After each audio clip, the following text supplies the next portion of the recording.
एकदा पार्वतीने परमेश्वर शिवशंकरांना विचारले, असे कोणते श्रेष्ठ तसेच सरळ व्रत पूजन आहे, ज्यामुळे मृत्यूलोकातील प्राण्यांना तुमची कृपा प्राप्त होईल? उत्तरादाखल शंकराने पार्वतीला शिवरात्रीच्या व्रताची कथा सांगितली. एका गावात एक शिकारी राहत होता.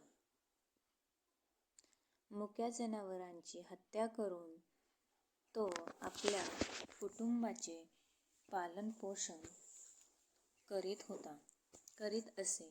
तो सावकाराचा कर्जदार होता.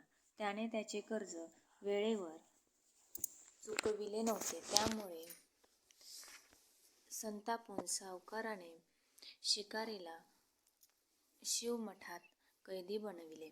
योगायोगाने त्याच दिवशी शिवरात्र होती. शिकारी ध्यानमग्न होऊन शिवासंबंधित धार्मिक गोष्टी ऐकत राहिला. चतुर्दशीला त्याने शिवरात्रीची कथाही ऐकली. सायंकाळी सावकाराने त्याला जवळ बोलावून कर्ज फेडण्याविषयी विचारले. शिकारी दुसऱ्या दिवशी सर्व कर्ज फेडेन असे वचन देऊन कैदेतून सुटला. आपल्या दिनचर्येप्रमाणे तो जंगलात शिकारीसाठी निघाला. पण दिवसभर कैदेत राहिल्यामुळे तो तहानभुकेने व्याकुळ झाला होता. शिकार करण्यासाठी तो तलावाकाठच्या बेलपत्राच्या झाडावर मचाण बांधू लागला. बेलवृक्षाच्या खाली बेलपत्रांनी झाकले गेलेले शिवलिंग होते. शिकाऱ्याला मात्र हे माहीत नव्हते.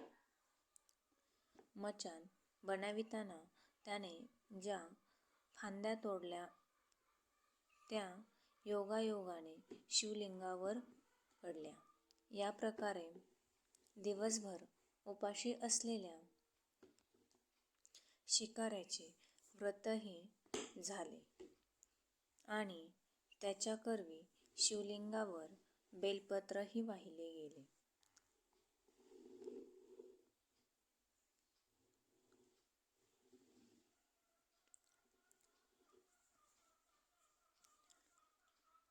त्यानंतर पुढे एका प्रहरानंतर एक गर्भिणी हरणी तलावावर पाणी पिण्यासाठी पोहोचली. शिकाऱ्याने आपल्या धनुष्याने तिच्यावर नेम साधलाच होता. तितक्यात ती हरणी बोलली, मी गर्भिणी आहे. तू एकाच वेळी 2 जीवांची हत्या करशील हे योग्य नाही. मी आपल्या पिलाला जन्म देऊन लवकरच तुझ्या समोर येईल, तेव्हा तू मला मार. शिकाऱ्याने धनुष्य बाजूला ठेवले आणि हरणी झाडाआड लुप्त झाली.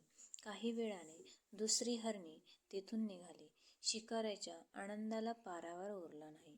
त्याने तिच्यावर नेम साधला हे बघून त्या हरणीने त्याला सांगितले की, हे पारधी, मी एक कामातुर विरहिणी आहे. आपल्या प्रियेच्या शोधात भटकत आहे. मी माझ्या पतीला भेटून लवकरच तुझ्याजवळ येईल. शिकारीने तिलाही जाऊ दिले. 2दा शिकार हातातून गेल्यामुळे तो चिंतित झाला. तेवढ्यात एक हरणी आपल्या पिलासोबत तेथून निघाली. शिकाऱ्याला जणू सुवर्ण संधीच मिळाली. त्याने धनुष्यबाण लावला आणि बाण सोडणार तेवढ्यात ती हरणी बोलली, हे पारधी, मी माझ्या पिलाला त्याच्या वडिलांकडे सोडून लगेच येते.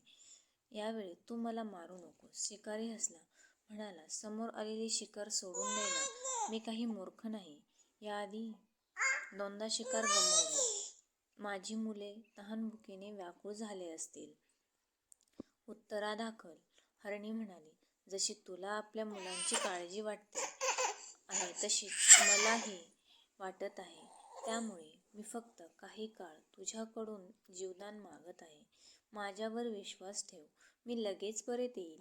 हरणीचा तो व्याकुळ स्वर ऐकून शिकाऱ्याला तिची दया आली. त्याने तिलाही जाऊ दिले. शिकार न मिळाल्यामुळे तो बेलाच्या झाडावर बसून बेलपत्र तोडत खाली फेकत होता. काही वेळाने एक धष्टपुष्ट मृग रस्त्यावरून जात होता. आता या मृगाची नक्कीच शिकार करावी असा विचार केला, पण त्याच्यावर नेम धरला असता. मृग दीनवाण्या स्वरात म्हणाला, हे पारधी, जर तू माझ्या आधी 3 हरणींना मारले असते तर मला मारण्यातही वेळ करू नकोस. म्हणजे त्यांच्या वियोगात मला एकही क्षणाचे दुःख सहन करावे लागणार नाही. मी त्यांचा पती आहे आणि जर तू त्यांना जीवदान दिले असेल तर मला काही क्षणासाठी जीवदान देण्याची कृपा कर. मी त्यांना भेटून तुझ्यासमोर हजर होईल. मृगाचे बोलणे ऐकून शिकाऱ्याच्या डोळ्यासमोरून संपूर्ण रात्रीचे घटनाचक्र आले. त्याने सर्व कथा मृगाला ऐकवली. तेव्हा मृगाने सांगितले, माझ्या 3ही पत्नी येथून वचनबद्ध होऊन गेल्या आहेत, मात्र त्या माझ्या मृत्यूनंतर आपल्या धर्माचे पालन करू शकणार नाहीत. त्यामुळे तू मला आत्ता जाऊ दे. मी त्यांच्यासमवेत तुझ्यासमोर हजर होतो. उपवास, रात्रीचे जागरण तसेच शिवलिंगावर बेलपत्र चढविल्यामुळे शिकारीच्या हिंसक हृदयाचे निर्मल हृदयात परिवर्तन झाले.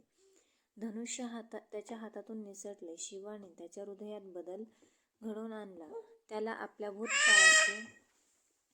भूतकाळाबद्दल कर्माचा पश्चाताप झाला. थोड्याच वेळात मृग सहपरिवार शिकाऱ्यासमोर आला. या प्राण्यांमधील प्रेम पाहून शिकाऱ्याच्या डोळ्यातून अश्रू वाहायला लागले. शिकाऱ्याने त्यांना न मारता आपणही मुक्या प्राण्यांची हिंसा न करण्याचे ठरवले. देवलोकातून समस्त देव ही घटना बघत होते. घटनेची परिणती झाल्याबरोबर देवदेवतांनी फुलांचा वर्षाव केला. तेव्हा शिकारी तसेच मृग परिवाराला मोक्षप्राप्ती मिळाली.